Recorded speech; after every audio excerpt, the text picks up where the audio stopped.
Hello everyone, আশা করি আপনারা সবাই ভালো আছেন। আমি আপনাদেরকে আজকে চিকেন 65 তৈরি করে দেখাবো। আমি চিকেন 65টা থাই ফিলেট দিয়ে করব চিকেনের। তো এটা তৈরি করতে আমাদের যা যা লাগবে: ময়দা, কর্নফ্লাওয়ার, বেকিং পাউডার, কিছু খাবারের রং, ডিমের সাদা অংশ, আদা রসুন বাটা, লাল মরিচ গুঁড়া, গরম মশলা গুঁড়া, হলুদ গুঁড়া, গোলমরিচ গুঁড়া, টক দই, কারি পাতা, কাঁচামরিচ আর জিরা, আস্ত জিরা।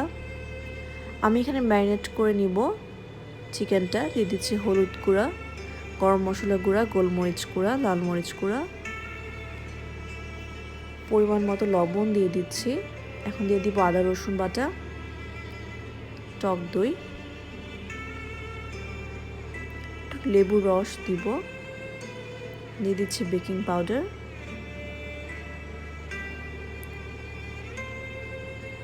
এটাকে ভালো করে ম্যারিনেট করে নিচ্ছি। প্রয়োজনীয় সবগুলো উপকরণ দিয়ে আমি 30 মিনিটসের মতো ম্যারিনেট করলেই হয়ে যাবে। এখন ডিমের সাদা অংশটা দিয়ে দিচ্ছি ময়দা আর কর্নফ্লাওয়ার।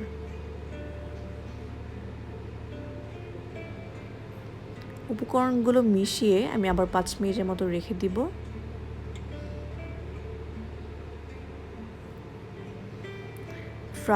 ডিপ ফ্রায়ার গরম করে নিব। এখন আমি চিকেনের টুকরোগুলো দিয়ে দিব যে ম্যারিনেট করে রেখেছিলাম, দিয়ে ভালো করে এটা ভেজে নিব ফ্রায়ারে। এটা চাইলে আপনারা তেলে প্যানেও ভেজে নিতে পারেন, আমি সুবিধার জন্য এখানে ভেজে নিচ্ছি আর কি। ভেজে নেওয়া হলে একটু রঙটা চেঞ্জ হবে, দেন তুলে ফেলতে হবে। যেহেতু কর্নফ্লাওয়ার দিয়ে ভাজা হয়েছে, একটু লেগে যাবে, এটা হাত দিয়ে খুলে দিয়ে নিলেই হবে। এখন এটাকে আমি একটা প্যান নিয়ে নিব, প্যানে ভেজে নিতে হবে। জিরা দিয়ে দিচ্ছি, আস্ত জিরা, কারি পাতা আর কাঁচামরিচ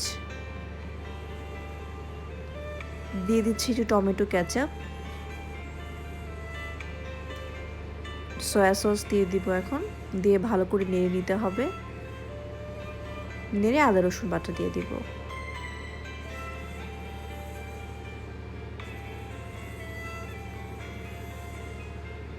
আচ্ছা, এটা ভালো করে কষানো হলে সামান্য একটু খাবারের রং দিয়ে দিচ্ছি কালারটা সুন্দর হওয়ার জন্য। এখন চিকেনটা দিয়ে ভালো করে ভেজে নেব।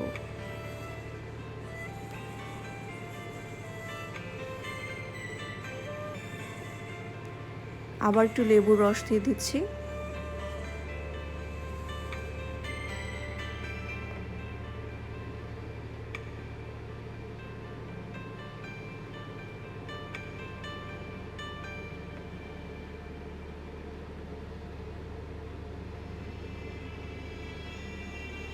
একটু পানি দিয়ে আবার ভেজে নেব।